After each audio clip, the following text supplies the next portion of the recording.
Hello, my name is James Arroyo, and welcome to Chapter 10, Power in Groups. Power is inescapable in human transactions, and there will always be those of more power, there will always be those of less power, but it is far more complex than that because power is negotiated and created through how we communicate.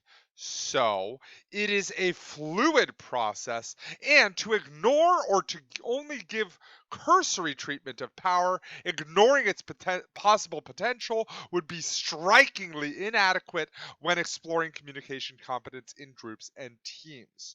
So, we have to better understand it to improve our communication competence in these scenarios. So, if I don't know it, why not just exercise a little bit of power or no power? There is no virtue in exercising too little power because it can actually cause the group a bigger challenge when someone doesn't exercise power in groups. So no group can achieve its goals without exercising some power. So it's about effectively and appropriately exercising this power. So, what is power? Power is the ability to influence the attainment of groups sought by you or others. Powerful and powerless is a false dichotomy. It is not that some people are born or made to be powerful, just like there aren't some people who are born or made to be powerless. And powerless, again, is influence, not about forcing people to do something. Because as we will come to understand, even the most powerless person or person with less power, that they are still able to exert some power. But the powerful powerless dichotomy is false because there's always negotiation in power. All group members have some degree of influence, just like we have the ability to create a ripple effect across a system, so too are we also able to exert some degree of influence. To better understand power, we will discuss the forms of power, which is dominance, prevention, and empowerment, and then some communication indicators of power to understand when power is taking effect. Talking just about the degree of influence of these groups, that all group members have a degree of influence, let's take a boss and an employee. A boss, as we know, probably has quite a bit of power. They have a power to give the person a paycheck or to fire the person or to give the person a raise or a promotion or things like that. He also has the legitimate power of his title being the boss. But in the same way, the employees also have some power in this dynamic because if they just stop working or don't work effectively, they can affect that supervisor in negative ways as well. That things won't be getting done on time, and therefore that person may be to blame. So there's many means of negotiating this power, but let's talk about forms of power. So there are three main forms: dominance, prevention, and empowerment. Dominance is an active exercise of power over others. This is telling people what to do. This is acting from positional authority. This is um, telling, in general, making people do stuff. But prevention is a reactive exercise of power used to thwart, take powers from those of greater influence. So, this dominance facilitates prevention. And those who have a negative concept of power are usually responding to dominance and its companion form, prevention. And for good reason. Because dominance delegitimizes the subordinates' concerns. And prevention delegitimizes the dominant the dominant's power. So, in so doing, it becomes a power struggle. And to avoid that, we should engage in empowerment. Empowerment is a proactive form of power derived from enhancing capabilities, choices, and influence of individuals and the group. So where empowerment promotes, where dominance and prevention promotes power struggles, empowerment promotes power sharing. There may be times when we may need to engage in dominance and may need to engage in prevention, but we should strive for empowerment. Now let's talk about communication indicators of power. The power indicators are ways in which relative degrees of power are communicated in groups. So in general, how is power communicated? Since it is communicated and managed through communication, power indicators are something important to know. General indicators are defining, following, and inhibiting. Defining are those who can define others, exercise power. So a teacher can grade someone, define someone as an A student, a B student, a C student, a good student, a bad student. A doctor can define someone as a hypochondriac or someone who is unhealthy. A um, and we can go down the list of all of these powerful people. So, however, this can also flip the opposite way and show power by students defining teachers. Good teacher, bad teacher, easy teacher, hard teacher, uh, an amazing teacher, so on and so forth. So we also have those whose it is also indicated by whose decisions are followed. Take a child and a parent. The parent makes a decision, and then the child has to follow that more often than not. However, if the child makes a decision and then the parent, due to some reason, maybe they want to be friends with the child, and their decision may, and then that the decision of the child may be followed, thereby communicating that the child has more power than the parent. And communication inhibition. Basically, when we feel inhibited to communicate to certain people, then that is a reflection of a large power distance. And we do feel a little bit uncertain or anxious when we communicate to those of higher power. And because of that, we have to adapt to that higher power. And when we inhibit ourselves or not talk, then it only reinforces those power differences. We also have verbal indicators through our language choices and nonverbal indicators, the silent power of exercise of power. We're going to start with verbal indicators. Verbal indicators include language choices and power, and this involves powerless and powerful language. Powerless language advertises a person's subordinate status. This may mean things like, I think, I feel, I'm not sure, but. What do you think? Things like that are usually what usually is perceived as powerless forms of speech may not be in some circumstances. In some circumstances, that powerless language may be useful. If you do not actually know what to do in this situation, then you may use powerless language because guess what? You don't know, so why are you going to take power over the decision-making process? Powerful forms of language include direct, fluent, declarative, commanding, and prone to interrupting or overlapping the speech of others. This is seen as more powerful, and powerful forms of speech, just like powerless forms of speech, are not always appropriate. And this could be seen in maybe a situation where you are supposed to be polite or courteous, or if you maybe even don't know, but you use direct, declarative, commanding language like you do, that can be a challenge as well. But obviously, this is how we indicate who has power. Those who have used powerful language tend to be more powerful, and then someone will reflect that through using powerless language.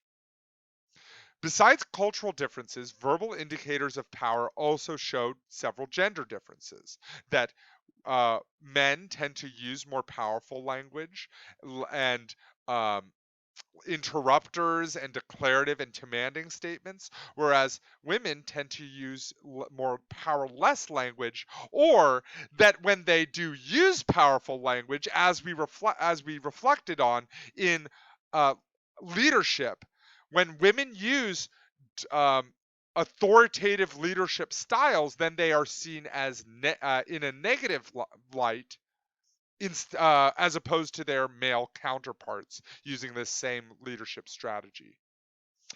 So, however, one way to reduce this is that increasingly, when using consensus, not a majority rule to make decisions, this gender difference disappears altogether because there is no way to override what someone says. Instead, it is through mutually shared agreement.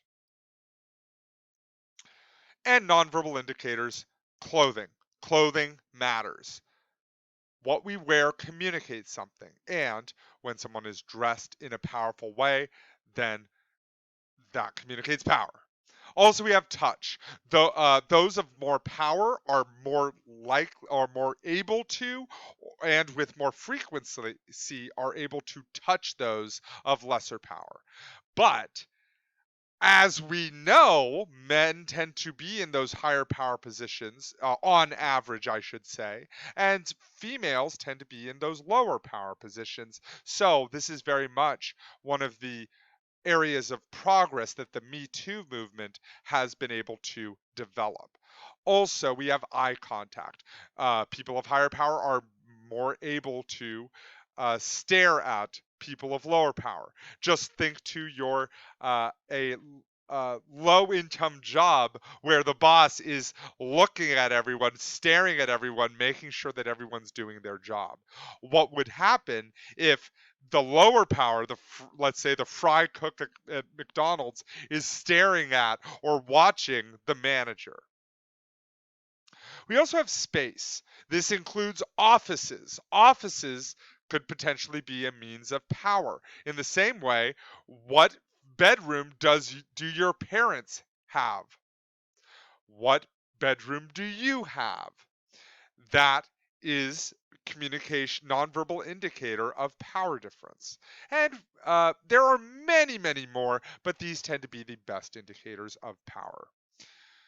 So we've talked about how to understand power, what power is, as well as some ways to see power in play. Now we're going to be discussing about the raw materials of influence, or power resources. Power resources are anything that enables individuals or groups to achieve their goals, assist others in achieving their goals, or interference with goal attainment of others. In other words, what are some of the things we need, some of the power resources to be able to affect decision making and help us achieve our goals?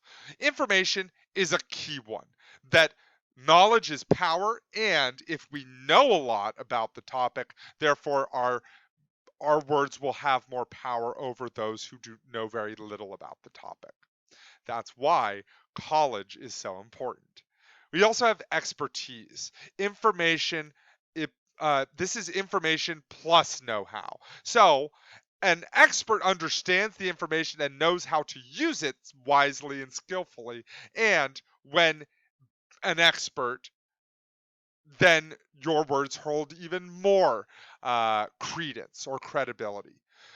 Then we have legitimate authority. And legitimate authority is someone perceived to have a right to direct others' behavior because of his or her position, title, role, experience, or knowledge. So, legitimate power, let's say the title. It could be president, it could be teacher, it could be um, CEO, it could be CTO, CFO, CIO, CEIEIO. So there are many different means of legitimate authority and different roles that people are put into, and that acts as a power position. But to have power potential, the authority must be viewed as legitimate. Because if it is not viewed as legitimate, then that can be a challenge.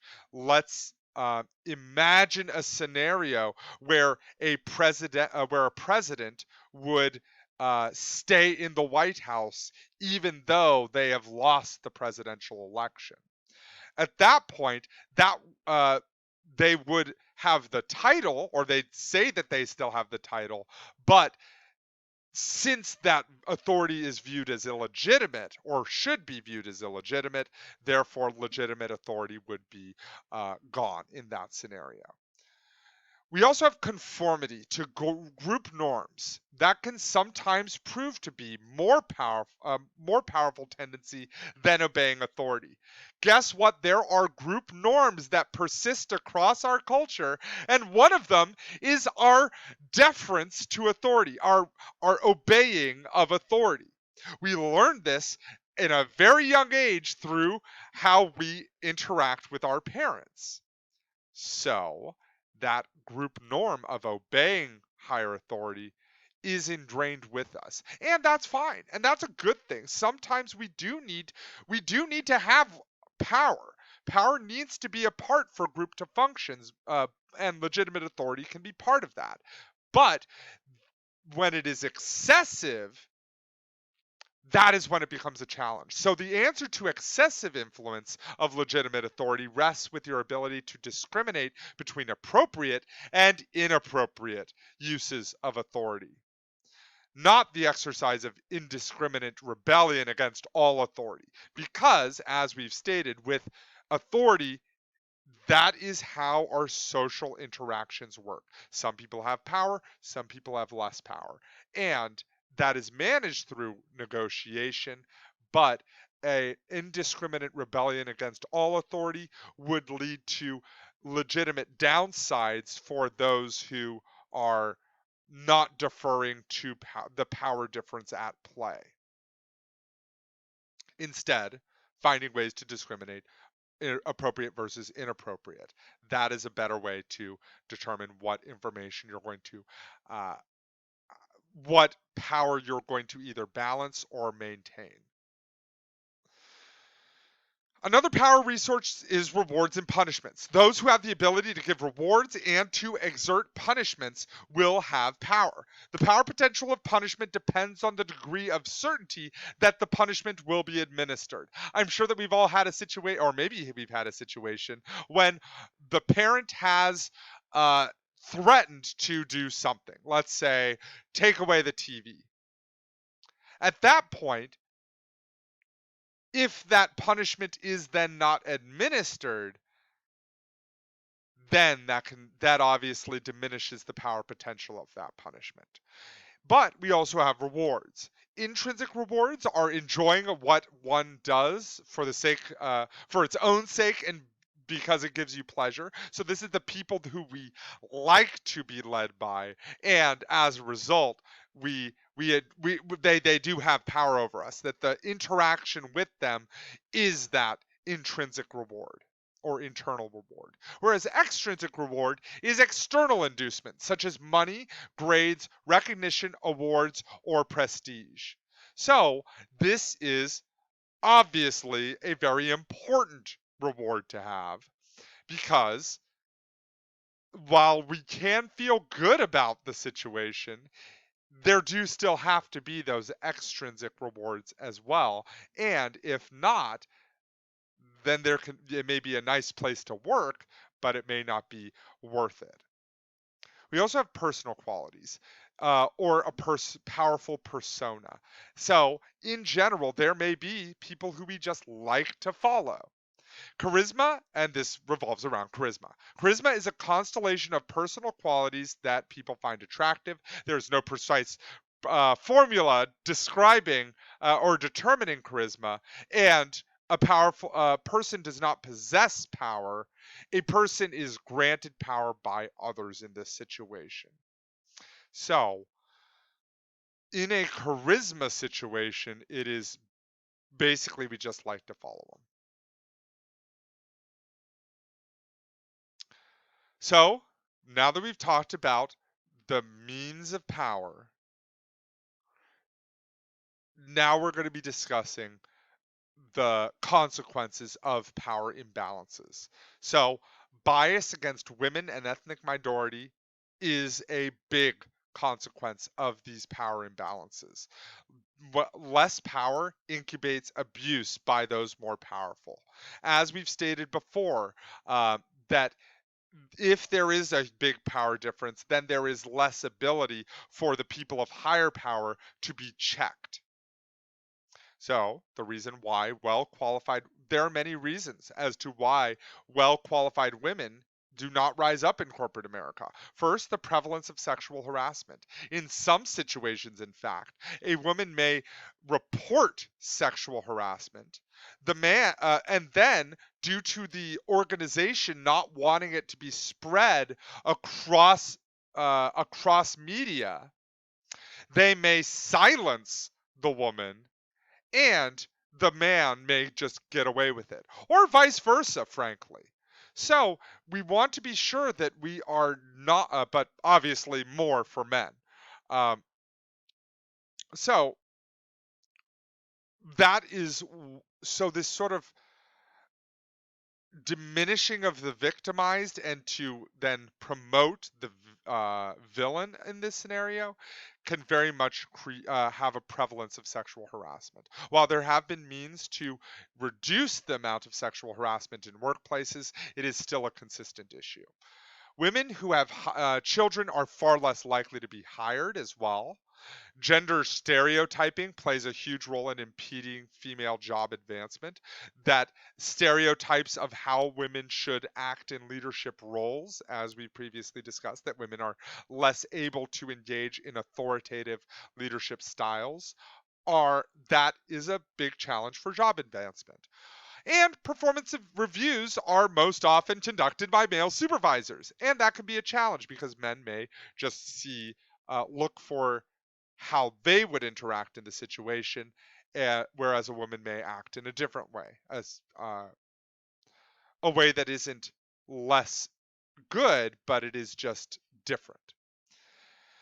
And then women get less access to leaders and organization. There are less mentor opportunities for females than for men. So that is a challenge as well. The dismal statistics of gender inequality are bad, obviously, but for both men, women, and men of color, this picture is even worse. So this power difference is amplified when accounting for people of color. And another consequence is of big power differences is workplace bullying or blatant aggression. Workplace bullying is the persistent verbal and nonverbal aggression of work that includes public humiliation, criticism, ridicule, gossip, insults, and social ostracism. This is also reflected through communication that makes work tasks difficult or impossible and socially isolates, stigmatizes, and discredits those targeted. And because there are so many different types of workplace bullying, it reflects that it is a common problem. So, this is in general the people of higher power using aggressive means to uh, to beat someone into submission. Workplace bullying is fundamentally a dominance prevention struggle. Prevention is far more effective than any way of fixing workplace bullying. In fact, this can actually be done from those of lower power as well, where they may act in bullying ways through gossip and ridicule and social ostracism of the boss to then try to take back some of that power. But that is done in very negative ways that diminish the organization or group as a whole. Power difference. Now let's talk about, we've talked about some of the negative consequences of too large of power differences, but this is also affected by cultural variation. Power differences or or PD, is the variations in the acceptability of unequal distributions of power in relationships, institutions, and organizations. So, in general, whether or not we accept these high power distances or that we don't determines on our culture. All cultures, however, are stratified, meaning that they're divided into various levels of power that put distance between the haves and the have-nots. So there are always going to be power differences, but in low power distance cultures, they value relatively equal power sharing and discourage attention to status differences and ranking in society. So we tend to be this lower power distance culture. Whereas in high power distance cultures, there's a relatively strong emphasis on maintaining power differences. Let's take the family, for example. We have we tend to have low power distance, especially as we start to grow older, because then the parent then becomes more equal with the now young adult. But in high power distance cultures, that deference to those elders would be far more maintained than in our low power distance culture. And communication differences also are affected through culture and through power distance. Because if there is a high power difference, then we have to accommodate to those of higher power by acting polite, acting more deferential, using more powerless language. Otherwise, there's going to be a shock in that situation. And we won't be conforming to the norms of the group, which then obviously has those negative consequences. Also, talking about who we talk to. Do you usually talk to your boss at your job?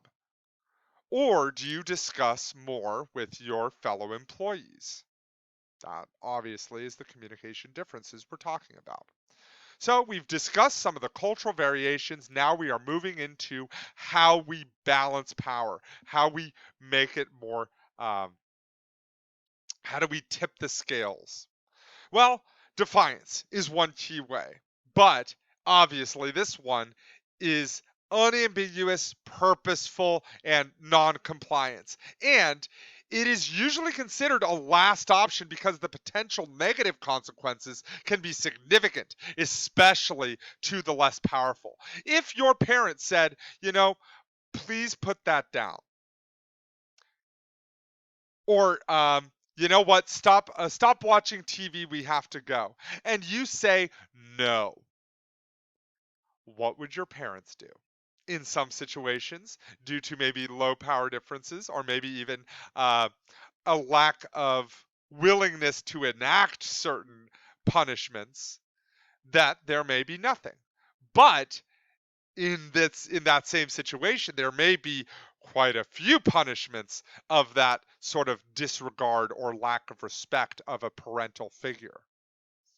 So we also have in jobs where if someone says, go do this task, the boss says go do this task, and the employee says, no, I'm not going to do that task, I don't want to, could very easily lead to a termination stage. So in general, defiance is a very last resort scenario. But when workplace environment established by group leaders encourages candor, and when those who defy unjust authority are listened to by those with power who are not actual perpetrators of unethical conduct, intelligence intelligent disobedience will occur in appropriate situations. And that is what we should strive for when regarding defiance. And the organizational benefits of this sort of intelligent disobedience are vast, because a lot of times organizations may act unethically and no one will defy that sort of unethical behavior, and that can continue to exist. There's two other types: resistance, dragging your feet. This is covert, ambiguous noncompliance. And then later we're going to be talking about alliances, but we'll first start with resistance.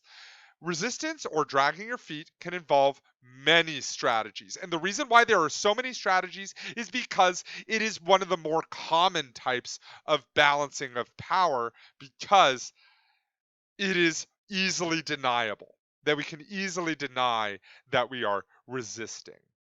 So we have sluggish effort. How slow can we go? Decreasing productivity by exercising minimal effort in a means of resistance. Also, we have strategic stupidity. This is where smart people play dumb, and therefore leaders are then forced to take away tasks because someone is perceived to be too stupid to accomplish the task. Um, so there is a comedian out there who talked about how he and his wife always would argue about who's going to make breakfast for the kids. And the wife's like, you know what, go make breakfast for the kids. And the comedian said, okay, you know what, fine, I'll do it. Happy wife, happy life. We'll just go with that. So he goes down to the kitchen and he starts, whipping up some eggs, and he's having a hard time and everything. And then the children come down, and the smallest child says, "Hey, can I have cake? Can I have cake?" And he's like, "Well, no." But then he thought about it for a second. Well, there's butter, there's milk, there's eggs in cake, maybe a little bit of sugar. Okay, yeah, that actually doesn't sound bad. Yeah, sure, we'll have some cake from last night. Go ahead, that's your breakfast. So he gave cake to the girl. Then the other two children walk down and they're like, "Wait, she gets cake and we don't?" Then it's like, "No, you can have cake too." So they all start eating, they're having a good time, they're listening, they're singing, they're like, "Oh, thank you, Dad, thank you, Dad." Then the wife comes down, and the wife is like, "What did you do?" And he's like, "Well, it's got butter, it's got milk, it's got eggs." And as a result, she got super mad at him and never had him make breakfast again. So it's this sort of resistance that then caused him to achieve his goal of not having to make breakfast. We also have a loss of motor functioning. This is conscious carelessness, acting in incredibly clumsy ways, often resulting in costly damage. So that's one way of balancing power as well. The misunderstanding mirage or confusion illusion, saying things like, "I thought you meant this," obviously a means of resistance. And selective amnesia or fake forgetfulness, forgetting things that you clearly don't want to do, but then remembering things that you do want to do. And also, we have tactical tardiness or lateness by design, showing contempt by arriving late. And purposeful procrastination, deliberately delaying things. This is not everyday procrastination, but it is instead purposeful, pretending that they will pursue a task soon, but then not jumping into it. So these are many means of balancing power through resistance, but emphasis must be on how to deal effectively with resistance, since resistance is rarely noble. Rarely is there a time that these strategies are used in noble ways. Instead, a lot of times it's more passive aggressive, making the audience, making the person engaging in what's called crazy making, which then makes which is a highly competitive strategy, which then makes the person just give in even though they don't want to, or at least that's the goal. So we should look for a pattern of behavior before assessing that this is actual passive aggression, and the focus should be on how to reduce power imbalances and the dominance submissiveness transactions. That is one key way to reduce some of these resistance strategies. And then we have alliances. And sometimes we need help balancing power in the workplace. We cannot do it alone. And therefore, by forming coalitions, forming groups, forming alliances, therefore will be able to better balance power. In fact, to address gender bias or the gender balance of power, it can be especially helpful to gain a male coworker as allies who support gender equality in the workplace. So, it is critical also to have female mentors in leadership positions, so so that there can be those mentoring opportunities for women. So, now that we've discussed all of the ways that we resist or balance power in negative ways and even sometimes productive ways, now we're going to further talk about how to develop empowerment, exercising positive power by making people better. So, one key way is by developing assertiveness, neither being the doormat nor the boot wiper. So, assertiveness is the ability to communicate a full range of your thoughts and emotions with confidence and skill. So, in general, to not be the doormat nor the boot wiper. In general, we want to be sure that we are communicating exactly what we want in a confident and skillful way. Assertiveness considers both your needs and the needs of others to avoid aggressiveness or passiveness. And we also have an increasing personal resources. This is very simple. We should strive to increase our skills, our knowledge. That can be incredibly empowering. And therefore, and by improving our power resources, then we will be better able to empower others. But let's jump into assertiveness, since that is an incredibly challenging thing to do.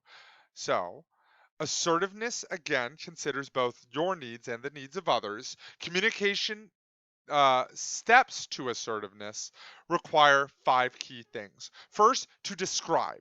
To describe your needs, rights, and desires or of the conflict, uh, or the conflict that is happening, and express how you feel about that.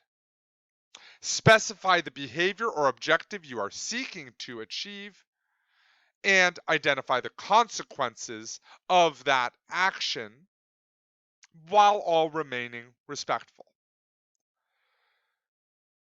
So, we want to be sure that we are acting in assertive ways to achieve our goals. The appropriateness of assertiveness, aggressiveness, or passivity is purely situational. There will be times when we are unable, that this assertiveness may not be the best strategy, and instead, either passivity might be the best strategy, or assertiveness, or aggressiveness may be the best strategy. For example, if someone is acting in very aggressive ways and you are acting assertively, then eventually, inevitably, if you have a higher power position, it may be your job to then act in not aggressive, but by acting more assertively in those situations. And emojis can sometimes soften the tone even when acting in aggressive or assertive ways. And that concludes power. Have a wonderful rest of your day, and I'll see you next time.